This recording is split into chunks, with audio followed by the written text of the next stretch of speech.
¿Cómo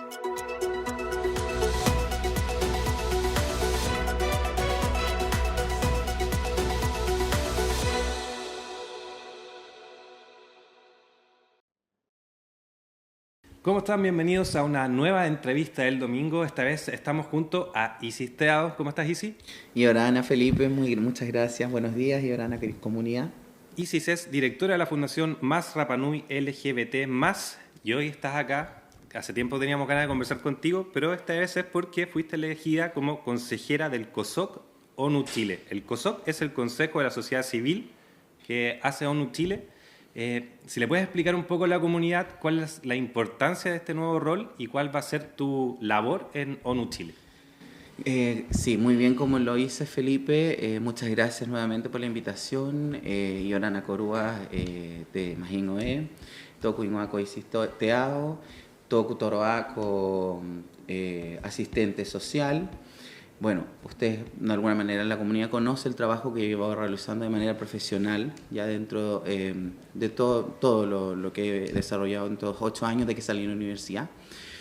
Dentro de esto hemos realizado muchas cosas con nivel de activismo que tienen que ver con políticas públicas, con cómo esto se aplica en garantías y derechos.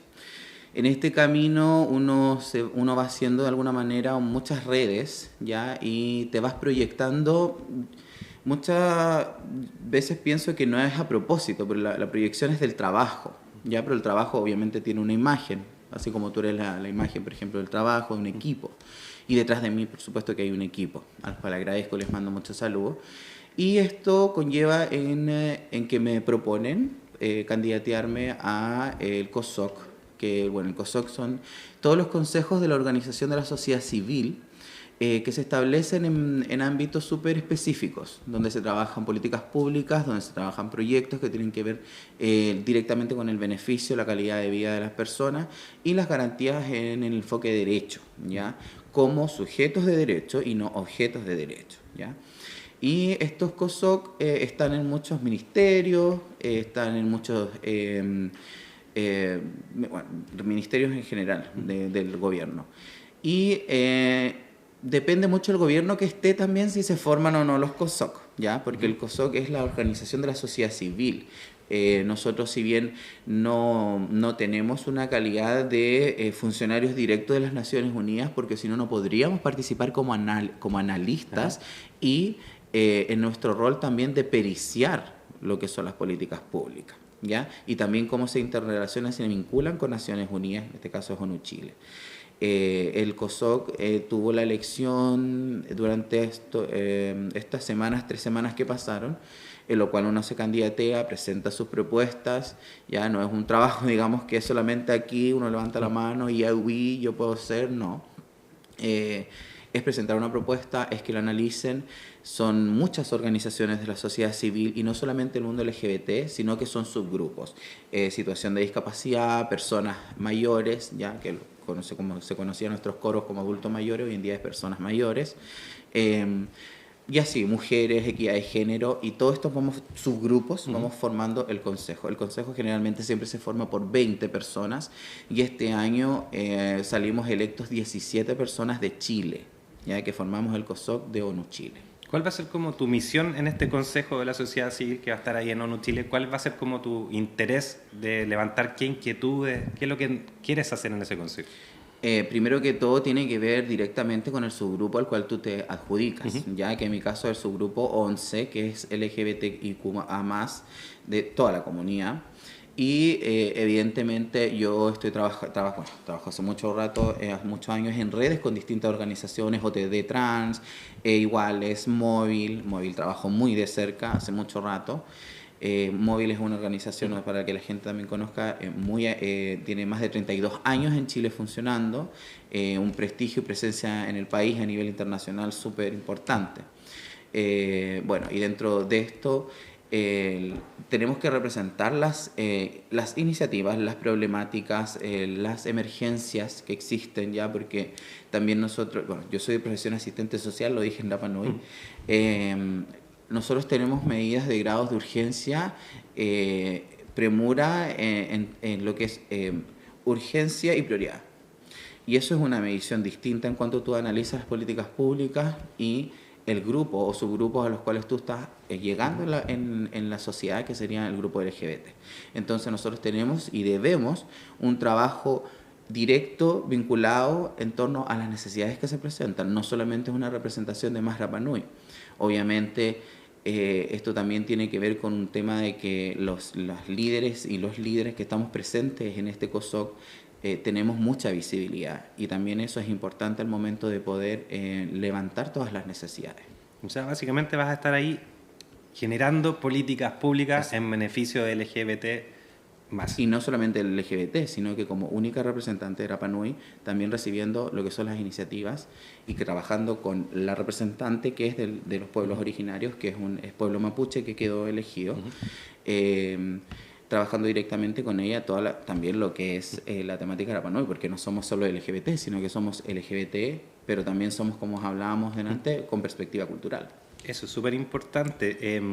Tu fundación Más Rapa Nui LGBT, eres la fundadora y directora. ¿Cómo nace esta idea tuya de convertirte en activista? Ay, Feli, mira, siempre todas estas cosas nacen desde que alguien no hace el trabajo, ¿ya? Y yo soy súper clara en eso. Cuando no se establecen garantías, no se está trabajando en pos de un grupo que queda aislado, es necesario que alguien lo haga. Si no se hace del mundo público, no se hace del mundo privado en sí, porque existen organizaciones que trabajan en pos del mundo LGBT, pero reciben algún tipo de rédito, y está bien dentro de todo. O sea, si tú puedes hacer, digamos, no sé, una oficina privada de atención con un grupo excelente, también está súper bien, pero claro, eso es a cobro. Nosotros la idea era poder llegar con lo que es el recurso público a la atención de las personas, a poder implementar talleres, a poder implementar capacitaciones, y cómo lo hacíamos. Y nos juntamos entre un montón de personas de aquí de Isla de Pascua, de Rapa Nui, personas de Rapa Nui y continentales que llevan mucho tiempo, y decidimos formar una organización. Primero la idea era una OCF, no sé si tú conoces lo que son las OCF, las organizaciones comunitarias funcionales, y tienen su orgánica, su estructura, son un poco realmente complejos, mínimo 15 votos en alguna de las listas, entonces era un poco complejo porque juntar muchas personas ya es difícil, y juntar personas que en torno a una problemática de resiliencia es mucho más difícil todavía, vos, Félix. Entonces, en mi rol de profesional del área social, dije, o sea, estoy puro leseando, yo sí sé cómo hacerlo, y se propone la idea de crear una fundación sin fines de lucro. Ya esta fundación, yo no gano dinero con esta fundación, digamos, enriqueciéndose, ¿ya? Nosotros trabajamos con talleristas, trabajamos con personas que desarrollan trabajo para el equipo, y eso, por supuesto, como en cualquier lado, es remunerado, ¿ya? Porque nadie trabaja hoy en día por bolitas de dulce, eso está súper claro, y cuando hay fondos que son de proyectos específicos que permiten estas líneas presupuestarias, llegar a eso y resolver ese tema, por supuesto que se puede hacer. Y sí, ¿me puedes comentar un poco? A mí me ha llamado la atención la forma que tienes tú de llevar la Fundación Más Rapa Nui LGBT+. Ser activista en la Polinesia, en Rapa Nui, es distinto a la realidad que uno conoce occidental o de Chile. ¿Es distinta la forma que tiene de mirarse esto o no? Totalmente. En el continente, bueno, como hablábamos detrás de cámaras, hay una liberación de otra forma, ¿ya? Hay una liberación desde la lucha, desde la rebeldía, y que está bien, ¿ya? Que está súper bien. Porque todas las luchas han sido por rebelarse contra algo, ¿ya? No solamente en el tema LGBT, en todos los temas, principalmente derechos humanos. La idea, digamos, de Isla de Pascua es que nosotros tenemos una perspectiva cultural súper fuerte. Yo represento hoy en día un acto administrativo, digamos, Feli, pero detrás de mí, de muchas de nosotras, hay muchos del LGBT que vivieron esto en la isla hace muchos años, 30 años, y que de alguna manera no era la realidad que tenemos ahora, no era hablar sobre derechos, no era visibilizar la comunidad, no era hablar desde un punto de vista de perspectiva profesional, de abordaje. No, era simplemente vivirlo. Pero estas personas pavimentaron de alguna manera el camino de la empatía de las personas, ¿ya? Porque Isla de Pascua es un lugar, si bien como en cualquier casa tenemos nuestros problemas, ¿ya? Y lo tratamos de arreglar, nosotros teníamos que trabajar en pos de esto, ¿ya? En Polinesia se define el género, el tercer género, digamos, o lo que es transgénero, se define como Mahu, se define como Fafine en algunas islas, se define en México como Muche, en Oaxaca específicamente, y así las Hidraj en India. O sea, tú te das cuenta que no es solamente un pueblo el que habla del tercer género, también en pueblos de Canadá del Norte, también hay muchos géneros. El primer ministro de Canadá, él se refiere al LGBT como 2S LGBT+, porque 2S viene de dos espíritus en un solo cuerpo. Eso viene desde la perspectiva cultural. ¿Ya? Y eso también tiene un poder específico, ya que un cuerpo que tiene un alma, un cuerpo que tiene dos almas, por supuesto que tiene un poco más de power. Una forma de verlo.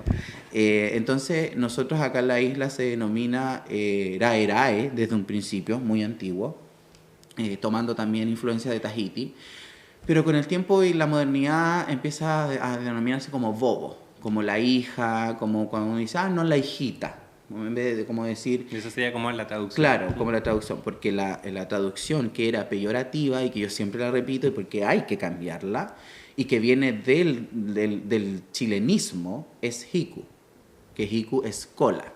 Y hiku es cola de esto, cola del cigarro, cola lo que sea, cola de lo que queda ahí. Eso es hiku, no es necesariamente, o sea, implantado a esa discriminación, digamos, o forma de llamar.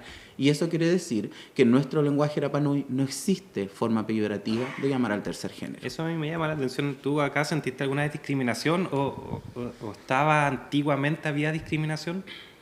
Yo no puedo, sería muy, yo creo que muy tomar licencias que no me corresponden de decir que me discriminaron, porque soy una generación muy nueva, yo soy del 94, tengo 30 años, Felipe, y mi tema, yo pasé por el bullying que yo creo que pasó el 80% de mis generaciones y los niños, que no está bien, que hay que trabajar el bullying. Pero no sentí directamente discriminación. Tuve la oportunidad de ir a Viña del Mar a estudiar, viví en Viña del Mar, en Reñaca un tiempo con una amiga, y en ninguno de estos lados sufrí discriminación, no te puedo decir lo contrario. Pero también pasa por lo mismo que hablábamos fuera de cámara, que quizás mi imagen es muy heteronormada. Y al ser heteronormada la imagen, también tú evitas estratégicamente estos rechazos. ¿Ya? Que es, por ejemplo, que hoy en día existen otras expresiones de géneros que sí tienen mayor rechazo, precisamente porque no se entablan en la denominación binaria de FM. Oye, otro tema importante para tocar, para que vamos avanzando rápido con el tiempo. Tú planteas crear una oficina acá de la igualdad al final en la municipalidad. ¿Por qué en el municipio? ¿Por qué crees que es necesario que esté en el municipio esto? Efectivamente, bueno, nosotros llevamos como fundación trabajando 4 años, pero desde el mundo privado. Al final el mundo que desarrollamos nosotros es privado. Nuestra organización está formalizada, somos oferentes de mercado público, tenemos sello tipo empresa mujer, entonces yo igual he tratado de formalizar todo eso para que no hayan cabos sueltos, ¿ya? Pero el cabo suelto que quedaba era el mundo público, ¿ya? Y el mundo público tiene una obligación, tiene una responsabilidad de cubrir garantías hacia la comunidad, hacia toda la comunidad. Y las garantías que hasta el momento no estaban siendo cubiertas eran precisamente el mundo LGBT, ¿ya? Y en esta perspectiva, el año pasado yo viajé a un congreso de trabajo en invitación con Móvil, ¿ya? Y desarrollamos con Gore Core un trabajo de aproximadamente 9 horas, ya que estuvimos en la Universidad AIEP, el Instituto AIEP, desarrollando políticas públicas también en torno a lo que era medidas de mitigación contra la discriminación, publicidad en los medios de transporte que están hoy en día en los metros de Valparaíso, ¿ya? Y estuvimos presentes, imagínate, Isla de Pascua, invitados a participar de eso, trabajando políticas públicas. Y éramos 3 fundaciones, de los casi 100 personas que habían ahí, éramos 3 fundaciones. Entonces tú también te empiezas a preguntar. Éramos 3 fundaciones y el resto eran todas oficinas de la Dirección de Desarrollo Comunitario del Distrito 7. Distrito 7 es todas las comunas que componen la quinta región. Y te das cuenta que falta algo. Entonces, lo que faltaba es levantar la investigación de necesidad, al cual se presentó un informe y se realizó una presentación al Consejo en pleno, el cual de alguna manera aprueba que esto se desarrolle, también con la venia de la alcaldesa, ¿ya? Y demostrando también el trabajo. O sea, al final esto es llegar a proponer de una forma profesional, administrativa, técnica, metodológica, cómo poder hacer este trabajo, y qué mejor que nosotros que llevamos realizando este trabajo 4 años. Oye, si estamos llegando al final de esta entrevista, se nos pasó rápido el tiempo. Sí. Cuando hayan novedades sobre esta oficina, lo vamos a ir conversando, vamos a estar haciendo entrevistas también para el noticiero. Darte las gracias, estuvo bien explicativo para toda la gente acá en la comunidad, entienda un poco más tu labor en la Fundación Más Rapa Nui y lo que vas a hacer también en ONU Chile. Muchas gracias por tu tiempo y con eso ponemos fin a la entrevista de este día domingo. Que estén ustedes muy bien. Y ahora, Maururu.